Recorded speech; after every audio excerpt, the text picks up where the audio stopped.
The elevator doors slid shut with a metallic sigh, and in those 10 seconds my life split in two. My name is Margo Ellis, I'm 67, and a man died right after he slipped a folded note into my hand. It said only, "Fake sick and get out fast." 10 minutes later, his body was found on the floor I should have been on. Everyone called it an accident. But what they didn't know was that someone in this building wanted me gone too. Before I continue, tell me where you're watching from. And hit like and subscribe if you've ever been betrayed by family. That afternoon had started like any other Sunday. I'd just come back from the farmer's market, my grocery bags heavy with carrots, thyme, and a small roast I planned to make for dinner. The elevator hummed softly, that familiar sound of solitude between floors. When Victor Hale stepped in on the 4th floor, I barely looked up. He was the quiet, courteous type who always nodded and moved on. But that day, his hands were shaking. He didn't meet my eyes, and when our fingers brushed and he slipped that note into my palm, I felt his fear as if it were alive. I pretended to faint like the note told me. My heart thudded against my ribs. He pressed the emergency button, pried the door open, whispered, "Go, now." I stumbled out, clutching my chest. The doors closed behind him. That was the last time I saw Victor alive. Minutes later, sirens tore through the street. From my window, I saw the flashing lights, the neighbors gathering, the chaos. Someone said there was blood. I sat down in the hallway, the note trembling in my hand, and I realized I had no idea what kind of world I'd just stepped into. When I was younger, people used to call me the watchdog. I worked 30 years in the fraud division of an insurance company in Boston, learning how to hear lies breathe. My job wasn't to accuse, it was to wait, to let silence do the talking until the guilty filled it themselves. That skill doesn't retire with age, it just settles deeper into your bones. Back then, I believed life had rules. If you worked hard, stayed loyal, and paid attention, truth would protect you. But truth, I learned, doesn't protect, it exposes. Especially when the people closest to you have something to hide. Walter, my husband, used to tease me for being suspicious of everyone. He was an engineer, steady as stone, the kind of man who always kept receipts in alphabetical order. I thought we were opposites, his calm against my vigilance. But one rainy night, a few months before his accident, he woke me at 2 a.m., standing in the doorway with a look I'd never seen before. "If anything happens to me," he said quietly, "find Victor Hale. He's the only one you can trust."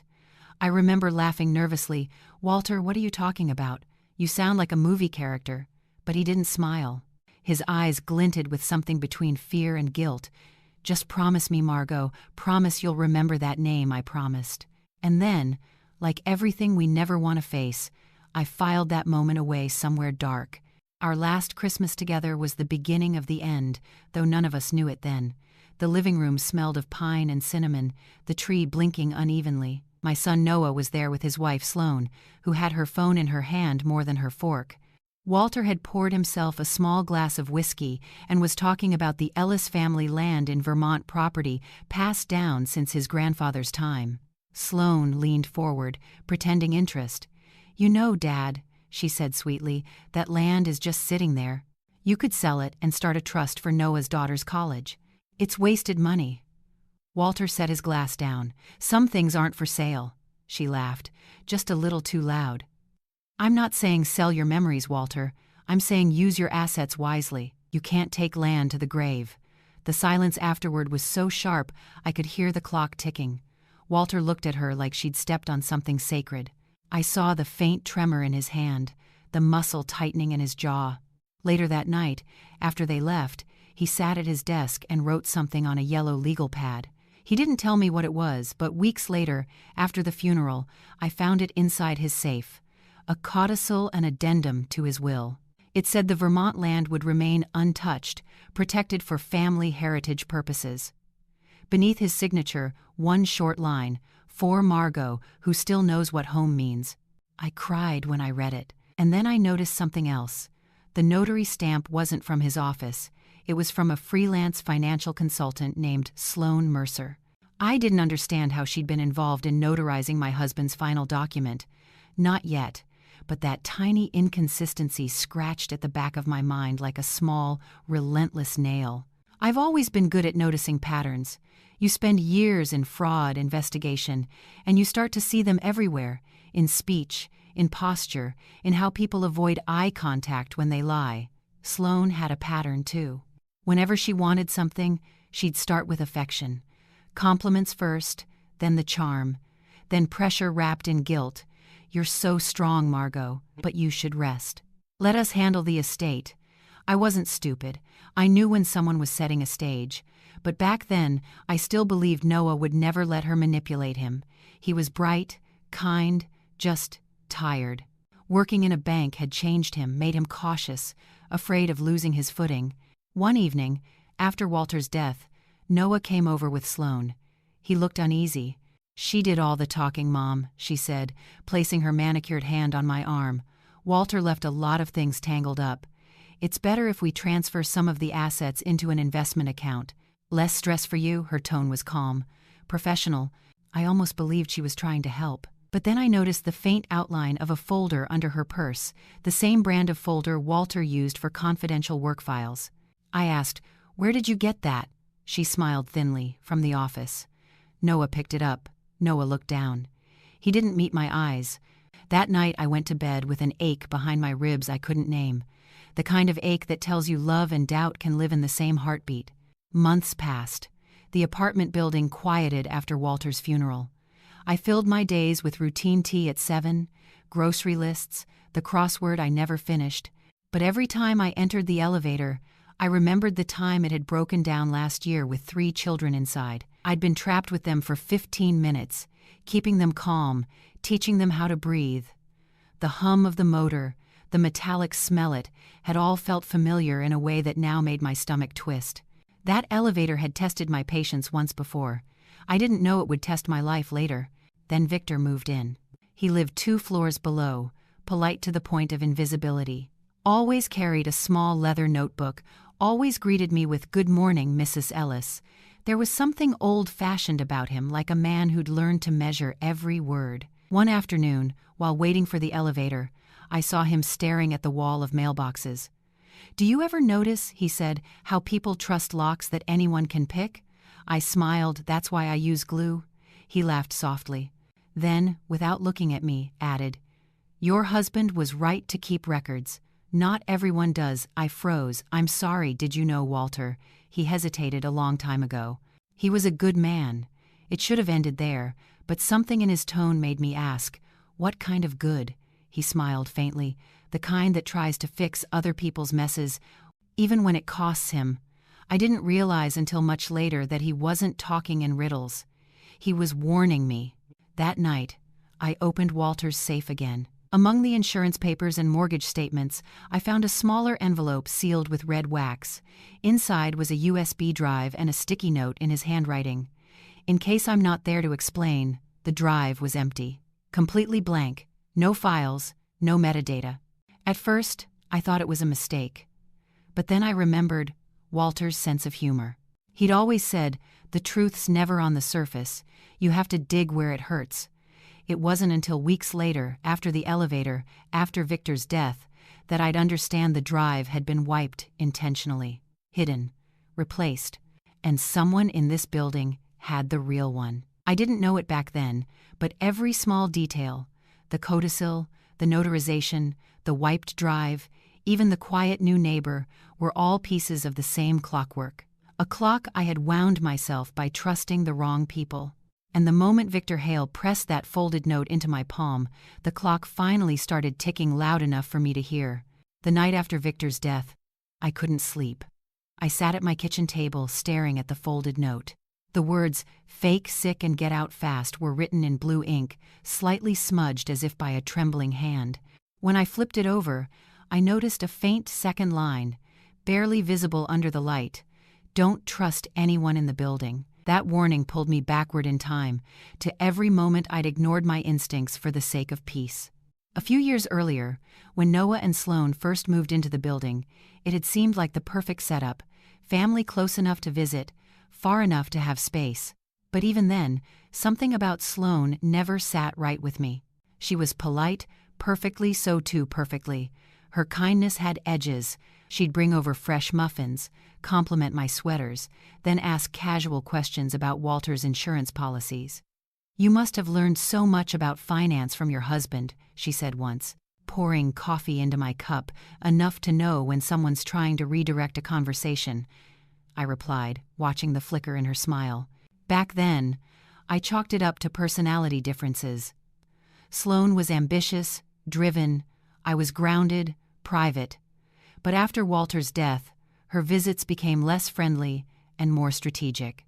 She'd arrive with spreadsheets and legal folders, pretending to help me manage estate paperwork. One afternoon, while she was organizing documents, I caught her slipping one into her bag.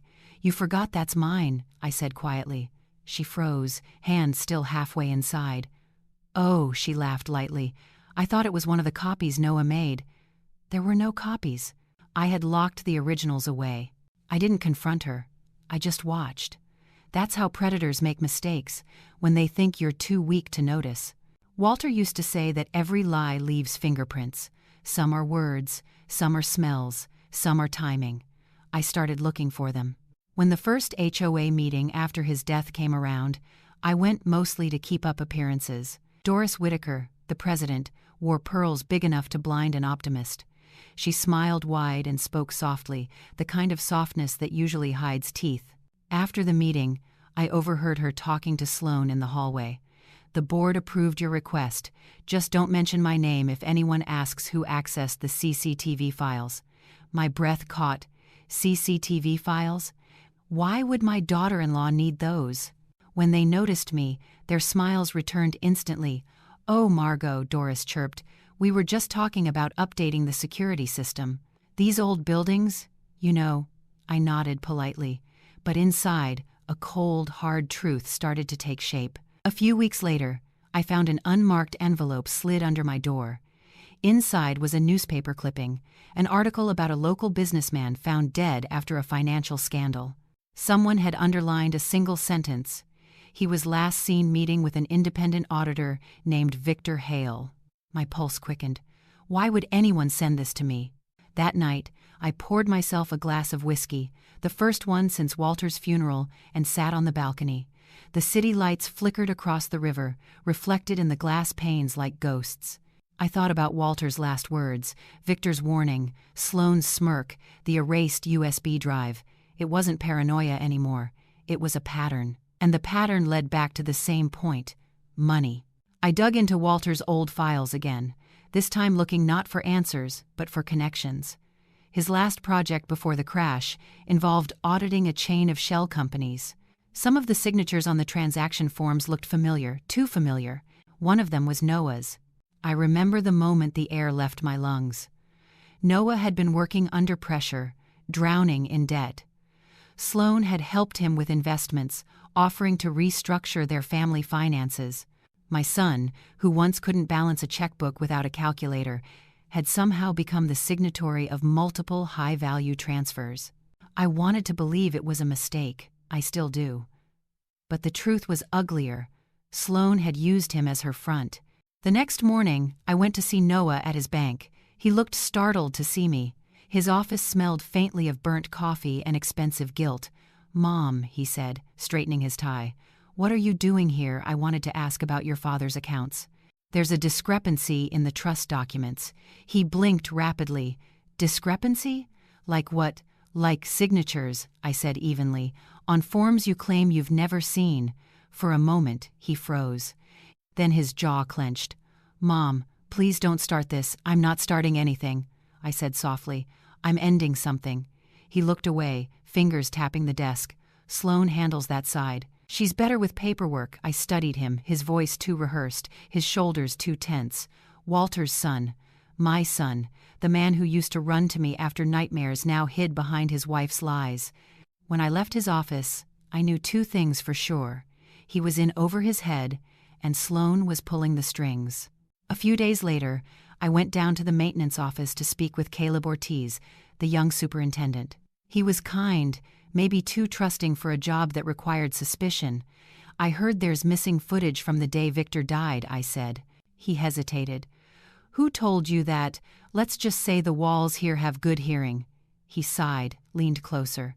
Yeah, the system glitched for 5 minutes. Right when the elevator stopped between floors, glitched or someone wiped it. The access log shows 2 IDs, Doris Whitaker and Sloane Mercer. I felt my pulse in my throat. Why would she? She said she was checking for a missing bracelet, he interrupted. Looking uneasy, said it had sentimental value. A missing bracelet. Right, probably the same one she flaunted at every dinner party. Caleb lowered his voice. I can recover fragments. Maybe not the video, but the audio files linked to the cameras in the hallway. I nodded slowly. Do it.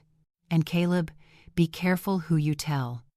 That night, I walked past Sloane and Noah's apartment on the 8th floor. The door was slightly ajar. I heard their voices.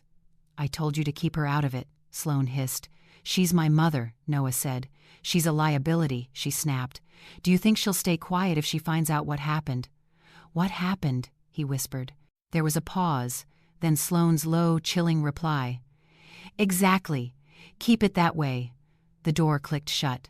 I walked back to my apartment, heart pounding, hands shaking, but my mind sharper than it had been in years. The last flashback that haunts me is from the day before Victor died. I ran into him in the lobby. He was pale, distracted. He looked like a man who'd already said his goodbyes. Mr. Hale, I said gently, you don't look well. He smiled faintly. I'm just tired, Mrs. Ellis. Some debts don't rest easy. He pressed the elevator button, then paused. Do you still have your husband's necklace? I touched the small silver lock pendant I'd worn every day since Walter's death. Yes. Why? He smiled. That same weary, knowing smile. Keep it close.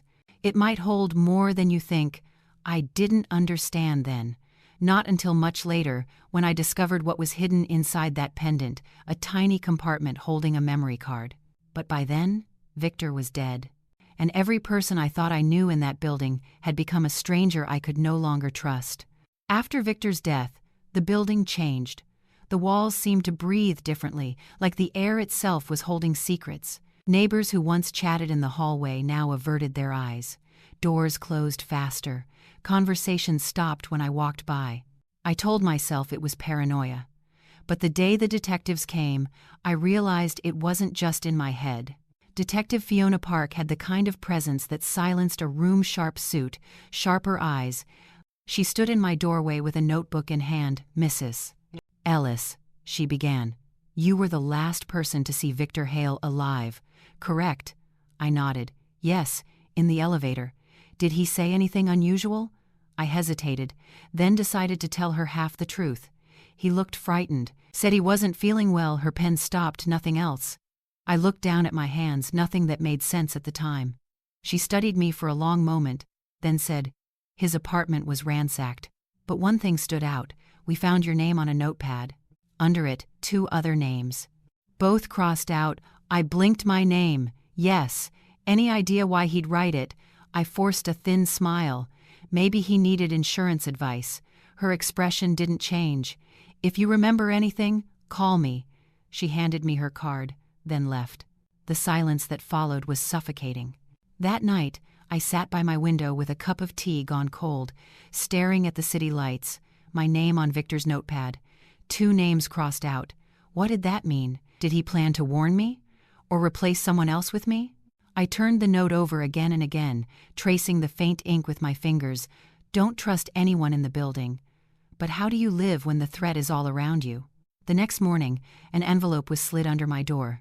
No name, no address, just like the one before. Inside was a photocopy of a newspaper article about a corporate scandal from years ago. A man named David Mercer Sloane's father had been convicted of embezzlement and served time before his company collapsed. Someone had circled his name in red ink and scribbled, like mother, like daughter. My hands shook. I hadn't even known she'd changed her last name after marriage. I looked toward the ceiling, toward the 8th floor, where Sloane and Noah slept under the illusion that they were still safe. I wasn't sure whether to feel pity or rage. A few days later, I found the courage to talk to Caleb again. We met in the maintenance office, dimly lit and cluttered with tools. He pulled up a file on his computer. I restored fragments from the day of the murder, he said. But the main video feed is gone. Someone wiped it clean. Someone, I repeated. He nodded. 2 access requests that day. Doris Whitaker from the HOA and Sloan Mercer. Both used different excuses. What did Doris say? She claimed the system was down, but she was wearing gloves, rubber ones. Same type we use with the wiring compound. Except her pair had a white powder residue. I frowned. You think she tampered with it? Caleb shrugged. If she didn't, she's covering for someone who did. He leaned closer. And Mrs. Ellis, one more thing. You might want to check your apartment locks. There's been activity in your key log. Activity. Someone used a cloned access fob to open your door at 2:07 a.m. 2 nights ago, the air drained from the room. Did you see who? He shook his head. No cameras in your hallway. HOA policy, of course. HOA policy, Doris's kingdom.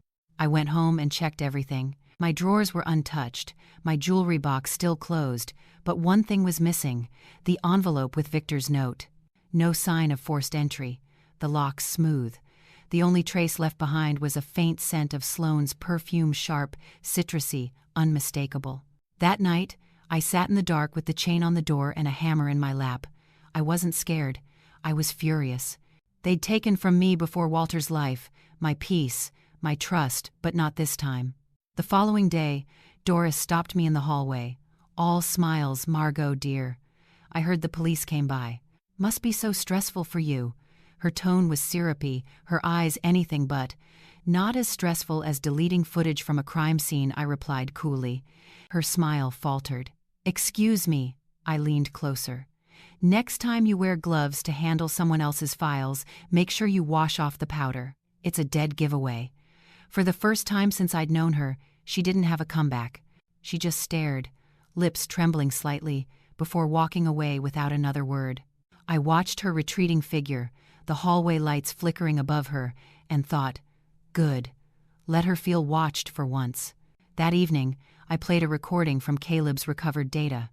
The audio was grainy, but faint voices echoed through the static. Victor's, maybe, or Noah's. Then, a woman's tone, clipped and tense. 2 months. Papers. Clean it before she finds out. My blood ran cold. I recognized that phrasing. Sloan always said, clean it, never, fix it. It was her version of damage control. I pressed the playback again, turning up the volume until the static crackled through my speakers. I could hear footsteps, a door closing, and then silence. It wasn't proof, not yet, but it was enough to light the fuse. I leaned back in my chair, staring at the ceiling. They'd taken the evidence once. They wouldn't get the chance again. The next move had to be mine. After hearing that recording, something inside me shifted. I wasn't just surviving anymore. I was hunting. For days, I moved quietly through the building, observing. Every creak in the hallway felt like a confession. Every whispered neighbor conversation turned into a clue. People underestimate old women. They think age dulls your edge. But it only sharpens what truly matters, the ability to see through the noise. One morning, I caught Doris arguing with someone outside the HOA office. Her voice, normally syrupy, cracked with panic. I did what you asked. I deleted it. Now leave me out of it. The door slammed. A few seconds later, Sloan emerged, sunglasses, silk scarf, immaculate composure. She turned toward the elevator and saw me standing there. For a moment, our eyes locked. Hers narrowed, a hint of calculation behind that social smile. "Morning, Mother," she said smoothly. "Out for a walk. Just stretching my legs." I replied, "Old habits die hard. Some of us prefer doing things in the daylight." Her smile twitched. The elevator doors opened, and she disappeared inside, perfume lingering like a warning. That evening, Caleb showed up at my door again, pale and tense. "Mrs. Ellis," he whispered, "I think they know I've been helping you." I let him in and locked the door. I saw Doris talking to Sloan in the parking lot. "She mentioned my name," said the kid in maintenance. "I don't think I'm safe here." I poured him coffee. "You did the right thing, Caleb. But we're not done yet." He looked confused. "What else do you need from me?" "The elevator logs," I said. "The system records every access card, even cloned ones. Can you trace who used it the night Victor died?" He hesitated, then nodded. "Give me a few hours." While he worked, I looked around my apartment. The framed photo of Walter, the stack of unopened mail, the faint hum of the refrigerator. It all felt like background noise to a movie where I was no longer the audience, but the protagonist in the middle of Act 2, waiting for the explosion. At 2 a.m., Caleb texted me, "Found it. We need to talk." He came over 10 minutes later, laptop in hand. The screen glowed blue, lines of data scrolling. "Here," he said, pointing. At 8:14 p.m., an elevator fob was used from the parking garage. It wasn't Victor's or yours. It was a cloned ID. Whose, he swallowed, registered to Margo Ellis. The room spun. "That's impossible. It gets worse," he said, scrolling down. At 8:19, the same cloned fob accessed your floor 7B. Then again, at 2:07 a.m., when your envelope disappeared, my heartbeat thudded in my ears. My son. My own son's ID tied to both the murder and the break-in. But I knew Noah wasn't capable of killing, not alone. That left one explanation: someone had used him. Someone who knew how to clone access cards, how to manipulate data, how to hide fingerprints behind charm and designer handbags. Sloan. The next morning, I went to the building cafe, Rachel's Corner, the place where gossip fermented into fact. I ordered my usual black coffee, then quietly asked Rachel, the owner, if her exterior camera was still working. "Of course," she said. "Caught half the neighborhood's sins on that thing." "Why, I might need to borrow a glimpse of Sunday night," I said. Rachel raised an eyebrow but didn't ask questions. A few minutes later, she brought me the footage on a flash drive. "You didn't get this from me," she said. Back home, I watched the video on repeat. The timestamp matched 8:14 p.m. Victor entering the lobby. Seconds later, a figure followed a woman in a camel coat, her face turned away, holding a black tote bag. The frame froze as the door closed. Even in the grainy image, I recognized the glint of her bracelet Sloan's. The tote bag was large enough to hide anything: a laptop, a hard drive, even a weapon. That night, I couldn't sit still. I paced the apartment until my knees ached. Around midnight, I heard footsteps in the hallway, soft, cautious. Then a faint knock on my door, 3 short taps. I waited, holding my breath. Then a voice whispering, "Margo, it's Noah." I unlocked the door. He stood there, pale and broken, like a man who'd been living inside a storm. "Mom," he said quietly, "I need to tell you something." He stepped inside, glancing around nervously, as if the walls might be listening. "She made me do it," he said finally, "Sloan. She said it was just a meeting, that Victor was blackmailing us. I didn't mean for anyone to get hurt." His hands trembled. I went to talk to him. He got angry. There was shouting. He tried to leave, but He swallowed hard. I pushed him. Just to stop him from walking away, I stared at him, the room shrinking around us. And then he fell. He hit his head. There was blood. I panicked. I called Sloan. She told me to leave. She said she'd handle it. I sank into a chair, the weight of every year pressing down at once. "Oh, Noah." He covered his face, voice breaking. "I didn't mean to kill him, Mom. I swear." She said we'd lose everything if I told the truth. For a long moment, I couldn't speak. The world had gone quiet, like even time refused to move. When I finally did, my voice came out colder than I intended. "Then it's time she learns what losing everything really feels like." That night, I didn't sleep.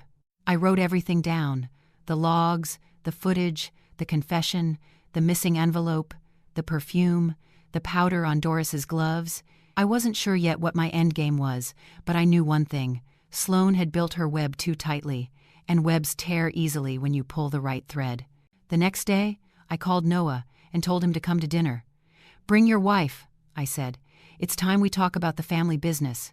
He hesitated. "Mom, what are you planning?" "Just dinner," I said softly, "but make sure she wears red. It suits her better for the occasion." The night of the dinner, Cambridge was drenched in rain, the kind that painted the streets in black glass and muffled sound, as if the city itself didn't want to witness what was about to unfold. I set the table in my apartment: white linen, crystal glasses, silverware polished to a mirror shine. 3 plates, 1 truth. I lit 2 candles.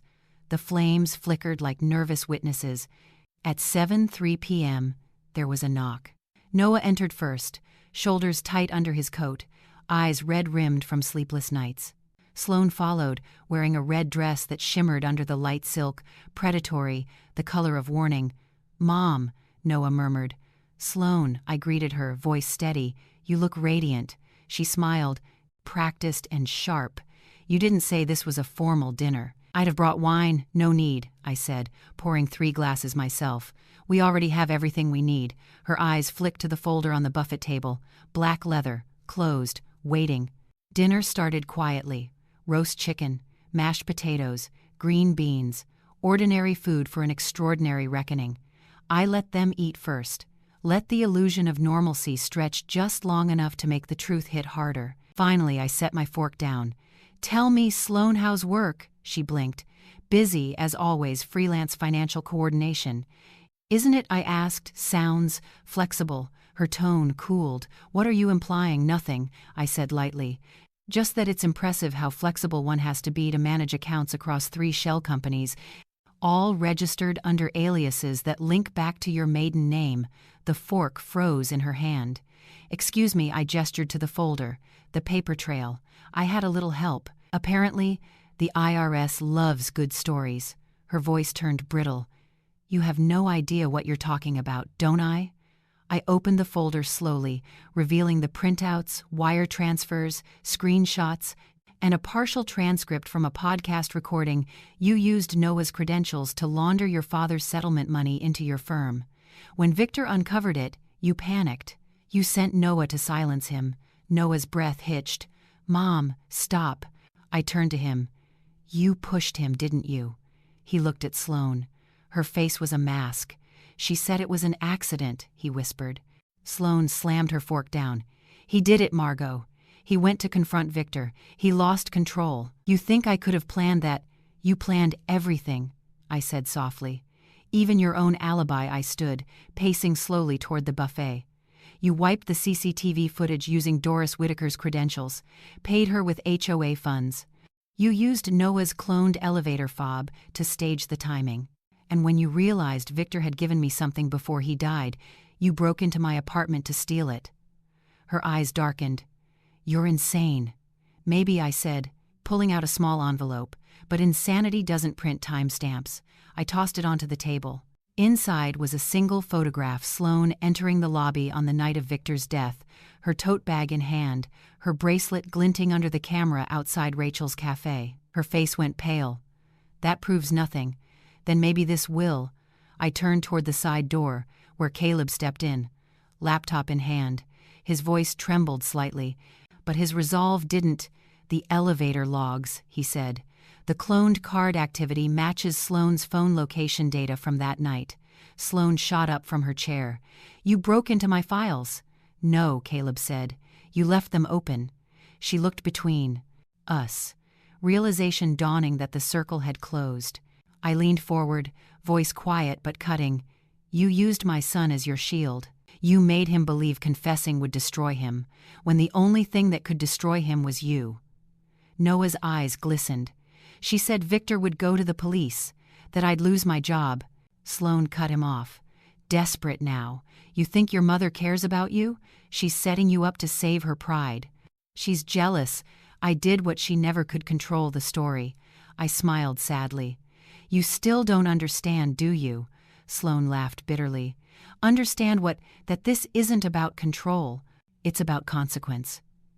At that exact moment, my phone buzzed. I pressed speaker. A voice crackled through. Detective Fiona Park. "Mrs. Ellis, we received your files. The DA just confirmed the warrants. We're on our way." Sloane's face drained of color. She turned to Noah, whispering frantically. "You called them?" "No," I said. "I did." Her voice rose, sharp and venomous. "You think you've won? You've destroyed your son's life." "No," I said softly, stepping closer. "I saved it." She lunged for the folder, but Caleb blocked her. The door burst open. Detective Park entered, 2 officers behind her. Sloane Mercer Park announced, "You're under arrest for obstruction of justice, evidence tampering, and financial fraud." Sloane froze, eyes wide. "This isn't over," she hissed. "No," I said. "It never really is." As they cuffed her, the candle flames wavered in the draft. Noah sank into a chair, head in his hands. I reached over, resting my palm on his shoulder. "She used you," I whispered, "but she doesn't define you." He looked up, eyes brimming. "I didn't mean to kill him, Mom, I know," I said, "but meaning doesn't erase consequence. Now we face it, together." Detective Park nodded toward me as she led Sloane out. "Good work, Mrs. Ellis." "You could have been one of us." I smiled faintly. Once upon a time I was. The door closed, leaving only the flicker of the candles and the smell of rain drifting through the cracked window. For a long moment, Noah and I sat in silence. Then I reached across the table, picked up Walter's old wine glass, and raised it slightly. "To truth," I said quietly, "even when it hurts." He nodded, voice breaking. "To truth." Outside, the sirens faded into the distance. Inside, the world exhaled. The apartment felt unbearably still after Sloane was gone, the kind of stillness that's louder than noise, where every tick of the clock echoes like judgment. The candle flames had melted into shallow pools of wax, trembling with every breath I took. Noah sat by the window, staring into the rain. "She said Victor was going to expose us," he murmured, "that he'd ruin everything Dad built." I thought I was protecting the family. I walked to the cabinet and pulled out Walter's box, the one I'd kept sealed since the day he died. Inside lay his old tape recorder and a silver key, small enough to fit in my palm. "Your father once told me," I said, "that protecting the family doesn't always mean shielding it from pain. Sometimes it means letting the pain come." I placed the key on the table. Noah frowned. "What's that?" "The last thing Victor gave me before he died wasn't the note," I said softly. "It was this." I unlocked the tiny pendant I'd worn around my neck for years. The miniature lock I'd told everyone was just a charm. Inside was a micro SD card. I inserted it into the recorder. Static. Then Walter's voice, low and steady. "If you're hearing this, it means what I feared came true. Sloane Mercer isn't who she pretends to be. She's using Noah, just like her father used others before her.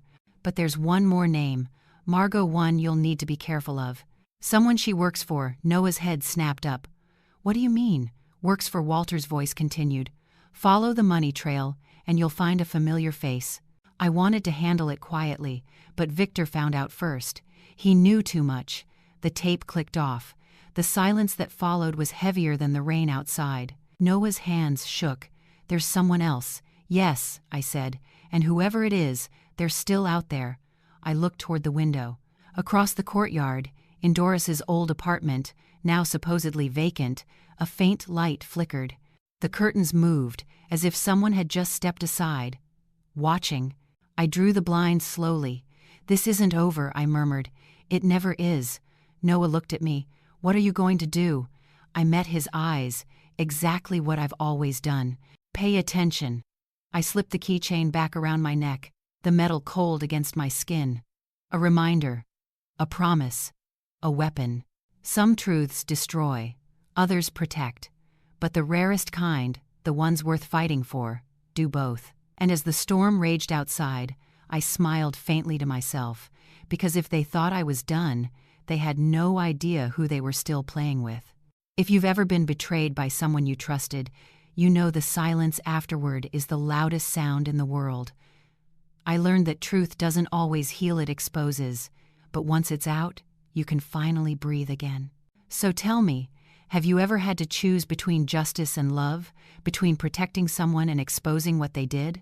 Before you go, don't forget to hit like and subscribe, because if you've ever felt like the outsider in your own family, you'll understand that this story isn't over, and neither am I.